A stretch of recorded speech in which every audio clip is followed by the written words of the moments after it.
Ed Mead, top dog of Douglas and Gordon, leading London estate agent, on the board of the Ombudsman, on the board of On the Market, running Viewber, the new firm that helps estate agents out with viewings. I want to understand you a bit better, and also I'm sure people out there want to find out what you're about. So let's roll the clock back. When did you decide to become an estate agent?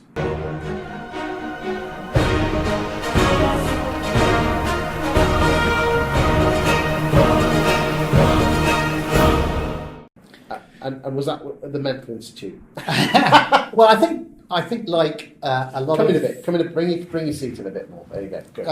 I think like a lot of people who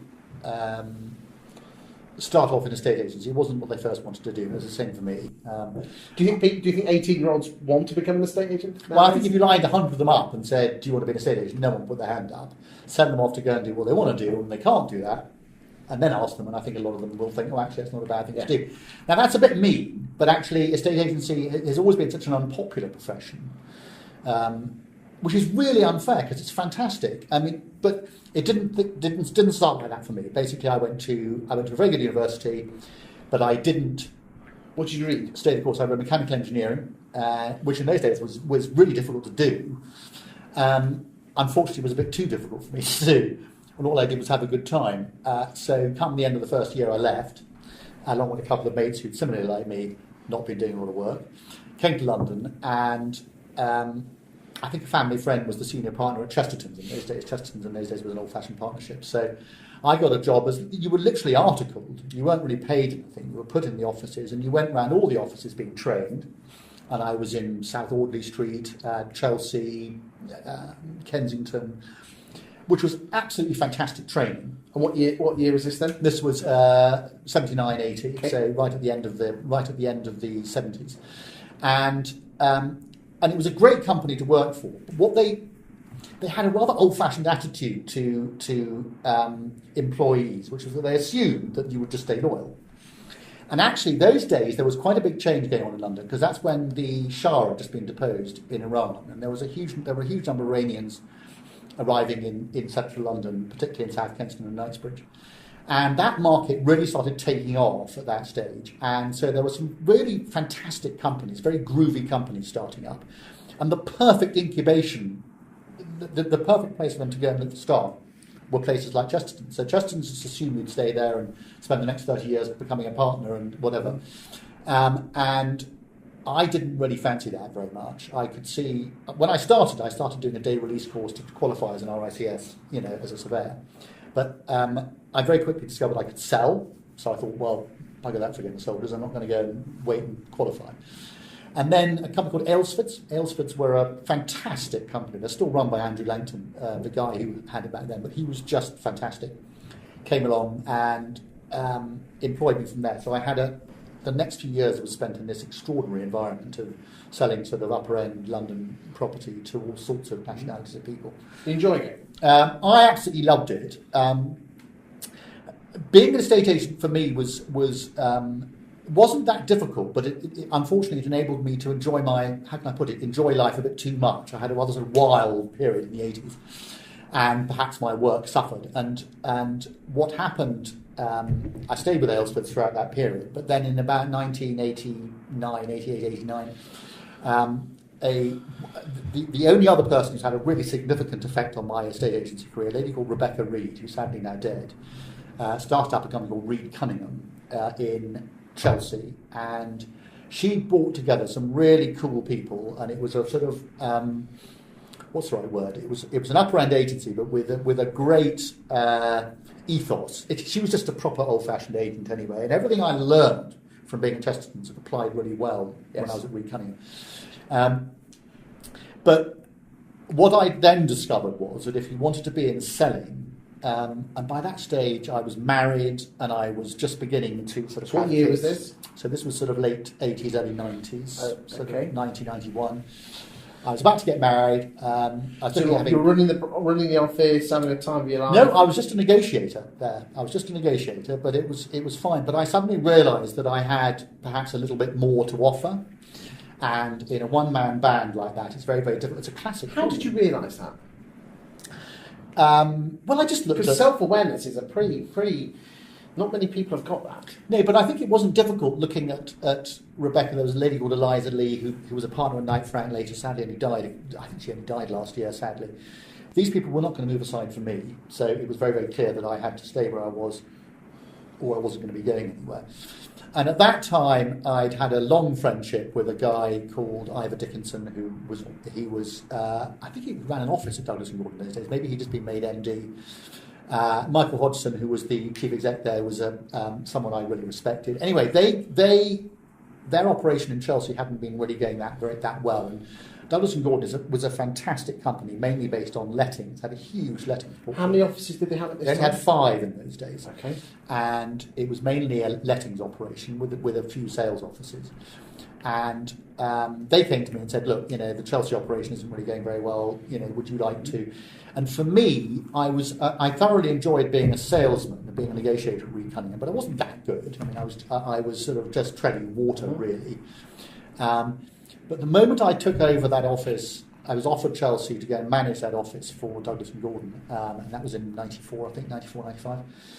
Completely changed my outlook on life. Suddenly managing people and just being a motivator and a winner of business. I could win business, hand it over to someone else and they get on and sell it, was absolutely my métier. And I found myself as a slightly sort of alternative at a time when London agency was still a little bit three-piece suity.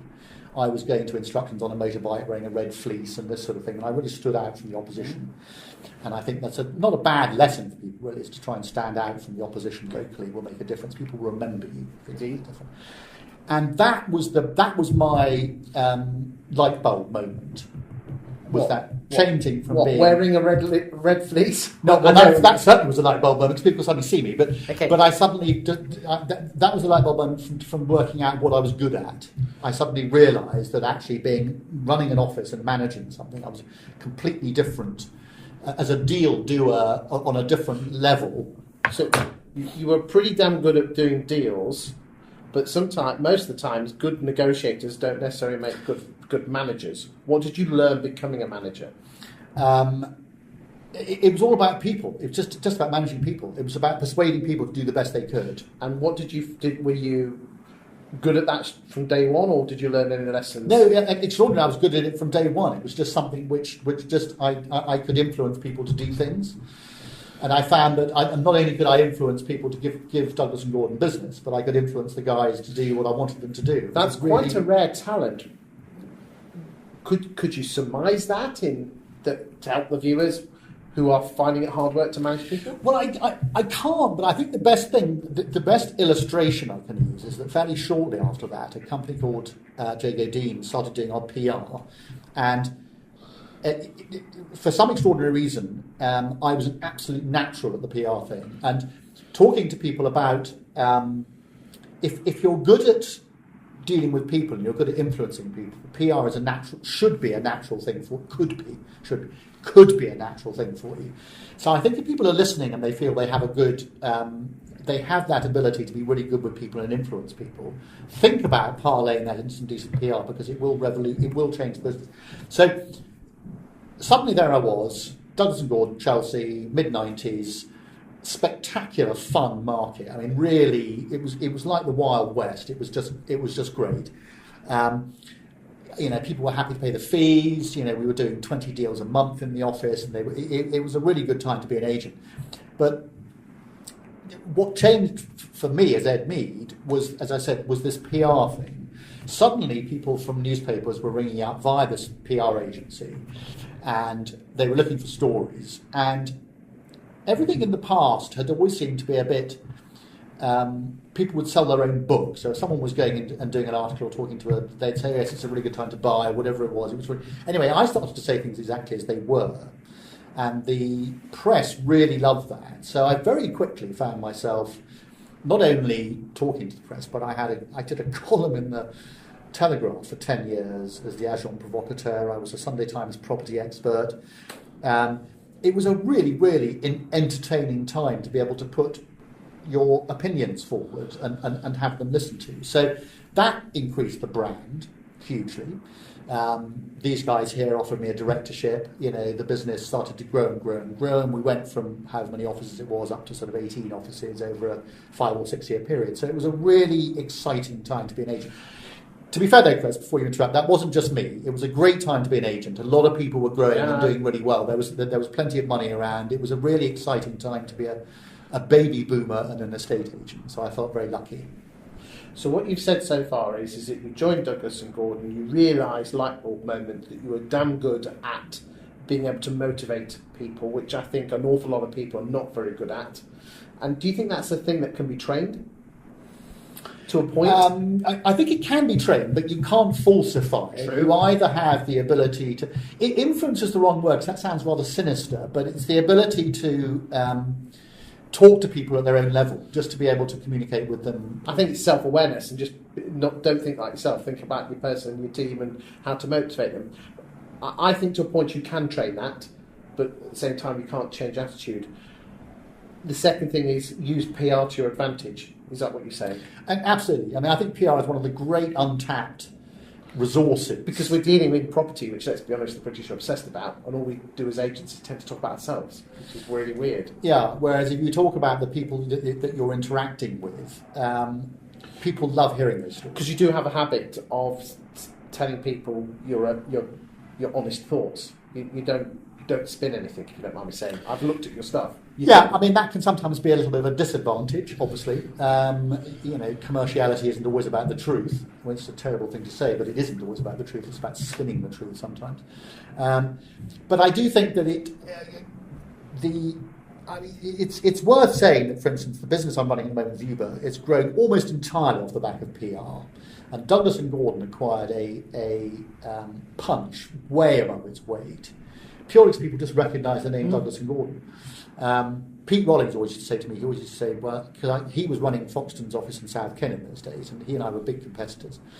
And he always used to say, I'm amazed that Douglas and Gordon allows you to talk under your own name, i.e. Ed Mead. Do you think estate agents are very guilty of hiding behind their own brand? Because let's be honest, it was Ed Mead from Douglas and Gordon, not Douglas and Gordon as the brand, was it? Yeah, I agree with that, but I think... what's more important, or are they as important? I think they're both as important. I mean, behind every brand there will usually be someone pushing hard. Do you think we as an industry, though, weigh the seesaw more towards the brand than the people? No, I think I would say it's the other way around in general. I would say that the business is more about people than it is about the brands. That's what it should be. I'm saying in real life, do you think people push their brand or hide behind their brand? Oh, well, there's no doubt people hide behind their brand. I think that's definitely the case. And I think it's partly the problem with estate agency as an industry, which is that it often is quite difficult to carry on a brand if you haven't got the same people, the consistency of people behind it. Do you think estate agents should allow their staff to be a little bit more, talk a bit more on social media about their brand? Because I think there's a lot of people, I talk to an awful lot of marketing people with some really good brands, and most of their job seems to be policemen. Should we be trusting our staff to... Well, I think that's the problem with growing your company, is that you suddenly have a load of ambassadors out there that you might not necessarily want as ambassadors. Indeed. And it is a problem, but that comes back to culture. Of course it does. And I have to say, we had the most spectacular culture at Douglas and Gordon in the late 90s. Okay, how would you describe that culture? I would describe it as slightly edgy, but with a wonderful old-fashioned service ethos. Does the culture come down from the top or from the ground up? To the top? In those days, it definitely came from the top down, and our MD Ivor in those days was a fantastic influence on the company. We had the PR going on.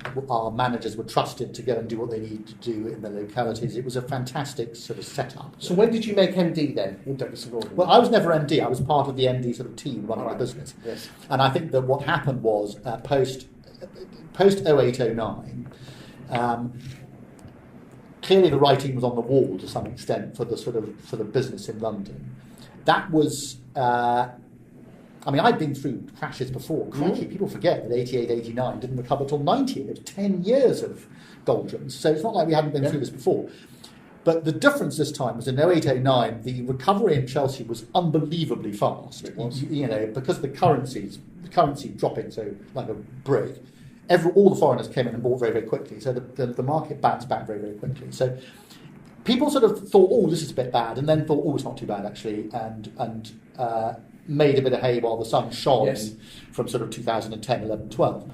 But suddenly the government got, a lot of the politicians, I mean, some of them I knew quite well, were suddenly turning around to me as an individual and saying, aren't we being seen as selling London to foreigners? And that's really when the rot started. It's when you started to get the increases in stamp duty and all this sort of thing.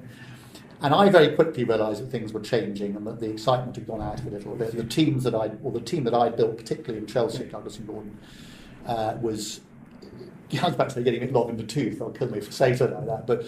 But the team wasn't the same as it had been, and it was time for a change. So, because at this point you were on the market board. Are you still on that?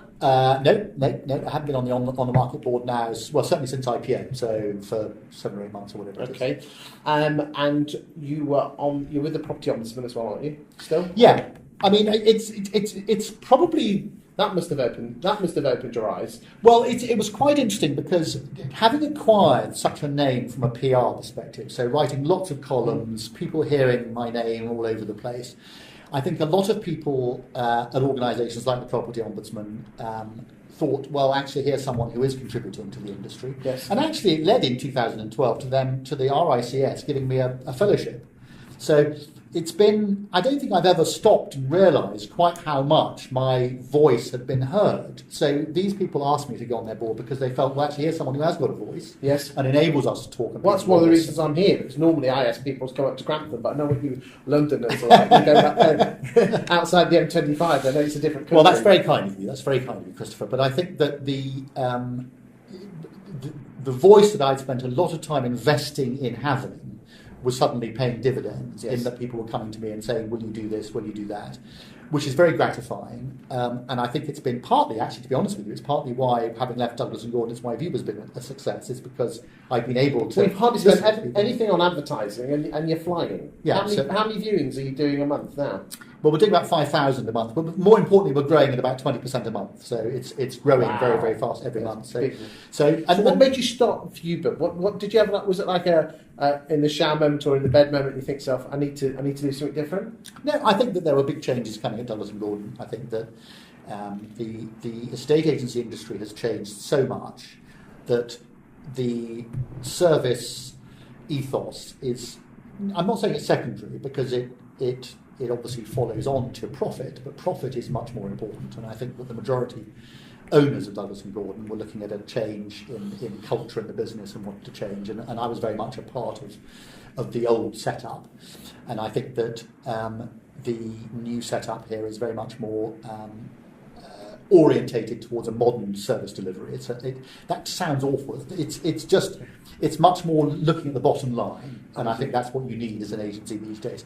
So for me, I'd always been looking for a service, for a way to improve the estate agency industry.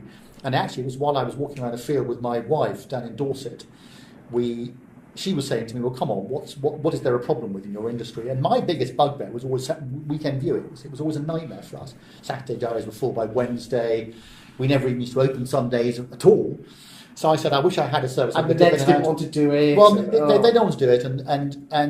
So I said to my wife, I said, I wish we had a service that we could dip in and out of when we needed to get a viewing done. And she said, that's a really good idea, we should do that. And the rest sort of is history. Enjoy it.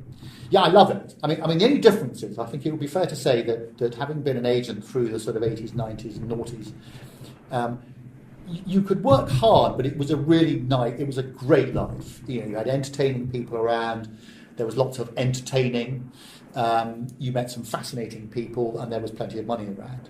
I've now gone into an industry where there isn't plenty of money around, i.e. I'm not earning money at the moment because I'm building a new business, and I've never worked this hard in my life. Having come from I'm not saying estate agents don't work hard, but this is very, very hard work, and I'm not a spring chicken. I'm 58, so this is hard work. But the rewarding bit is seeing the effect it's having, and how all the stars have aligned, and that technology allows us allows agents to book these viewings. we can get to these people via clever targeting, social media and everything else, and we can market the business really simply. So it's a fascinating chain. And how does that make you feel? Exhausted is a straightforward answer, but very hopeful for the future. I think it's, for me personally, I'm as fulfilled as I've been for several years. Well, we've been in each other's company now for about an hour and a half, and I've found it absolutely fascinating, Ed, and I'm really chuffed to bits I took the time and effort to come and see you today in sunny London. So thank you very much. I'm glad you did as well. Cheers. Thank you, Christopher. Thank you. Cheers.